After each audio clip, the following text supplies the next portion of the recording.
excited to give Catherine the opportunity to speak on all of it today in long form for the first time. Let's get into it. What is up, Daddy Gang? It is your founding father, Alex Cooper, with Call Her Daddy. Catherine Pies, welcome to Call Her Daddy. Thank you. Okay. We've got a lot to talk about, obviously. You and your ex-husband, Austin McBroom, started the Ace family, which quickly became quite literally the biggest family YouTube channel ever to exist. And then suddenly you guys went dark. And I think everyone has a lot of questions, which we're going to get into. But first, I just want to know, how are you doing? I'm doing good. I feel like I'm in a new place in my life. And I'm just so excited just to like be free.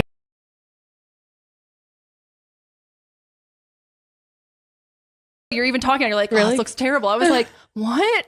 Sometimes I can't see the monitor very well and I can't tell if it looks bad or good. Sometimes I can't see when I'm filming. It's fine. Oh, I just realized I'm not wearing my wedding ring. Oh, scandal. Let's address it now. People are gonna think, Guys, you heard it here first. No. Bad news, guys. Bad news. No. Scandal. I took it off because I spray tanned myself. I feel like when I have a wedding ring one day, I will like never wear it all the time. Like, because sometimes rings really annoy me. I like want them. I want all the jewelry off me, you know? Sometimes I feel like I put it down. I don't know.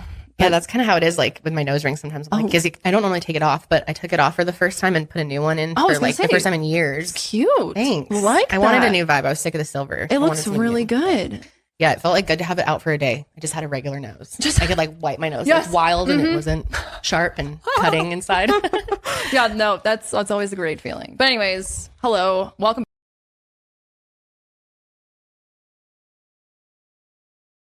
Honestly, it was more on trend when I started this video, but the script took me 18 months. Twilight took me 3 months to write. So, in the 2000s, these books about a teenage girl being seduced by various creatures of the night spent 235 weeks on the bestseller list for children, and, as you can imagine, there was discourse. Vampires need love too.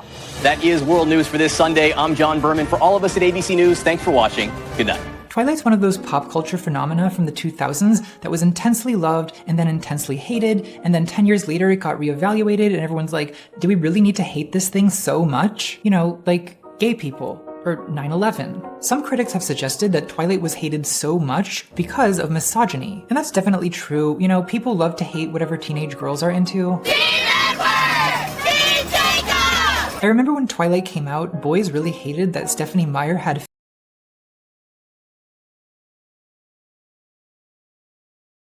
But instead of just choosing things I don't like on TV, I also wanted to add a positive twist and talk about things that I think are pretty great and have helped me get through this past year. So without further ado, the video is starting.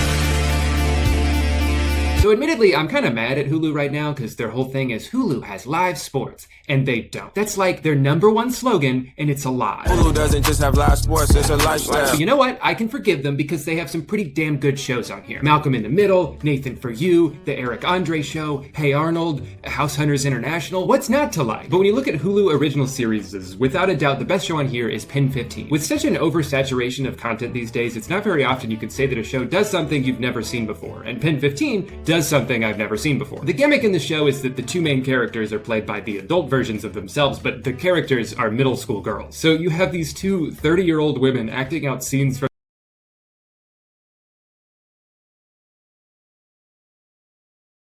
and the hotel is almost always empty. Sometimes there's music playing, but if there is, it's always the same few songs on a loop. Sometimes there's no music playing and you just walk around in silence. It's a little unsettling, but I'm sure most people get over it. Most places do have their slow times for tourists. But there's one other thing. People notice this every time they step onto the elevator. It's almost become an urban legend, truly. You go into the elevator, you're about to click the button for your floor. Your hand pauses at the buttons for like a brief second. It's such a small detail that we would take for granted, but when it's not there, it sparks so much curiosity. The 5th floor is missing. There's no button to click. It goes 1, 2, 3, 4, 6. There's not even a star in place of it. And there is no superstition about the number 5 in this country. So it's not like how in certain Asian countries there's no 4th floor, or sometimes the...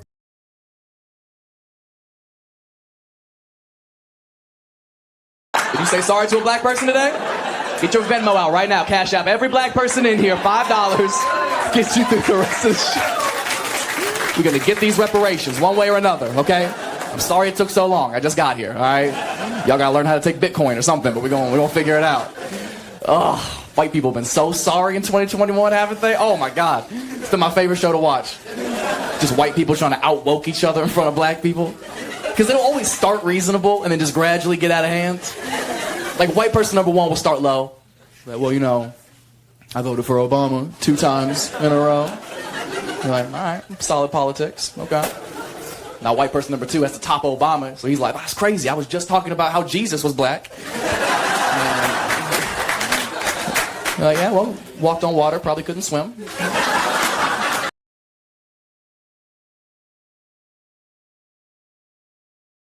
And I would see my dad every other weekend. Okay. Eventually, he got married.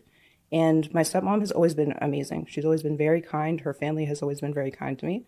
I remember during like Halloween, I wasn't able to go trick-or-treating. So the kids would gather candy for me and then they would share it with me. That's sweet. So it was very nice because they knew I didn't have that opportunity at home to do the things that a lot of other kids were doing.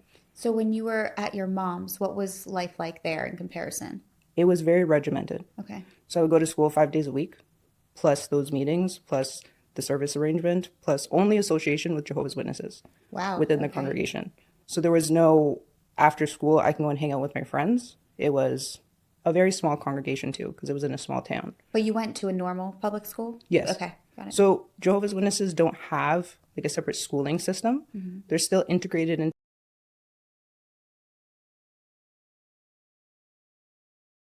And how long can you not take the sacrament for? So there was no mechanisms in place to like help us, even when we were forced to talk about those things. Yes. Or I keep saying we, but when I was forced to talk about those things, there was never any help to like differentiate, which I'm sure this is happening to so many women. Oh, especially. I'm sure. Yes. Yeah. And I think it's so much of just, I'm so proud of where women are finding their voice and all of this, because it exists in the world, like the workplace. I find that a lot.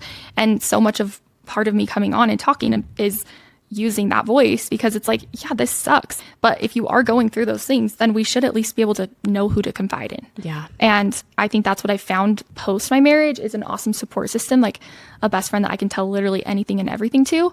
But my best friends, I did not talk about anything sexual years ago because it was such...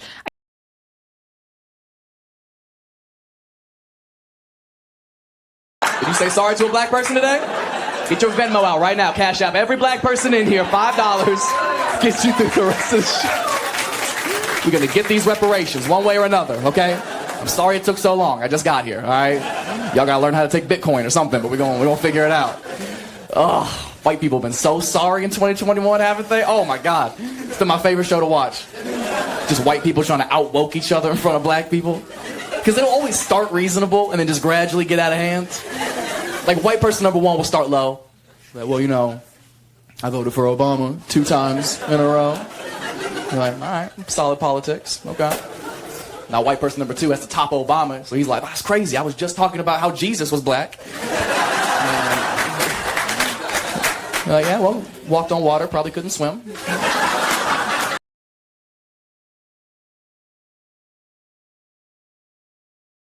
Did you say sorry to a black person today?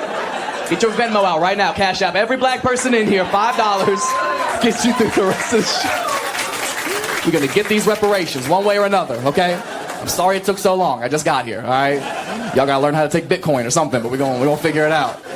Ugh, white people have been so sorry in 2021, haven't they? Oh, my God. It's been my favorite show to watch.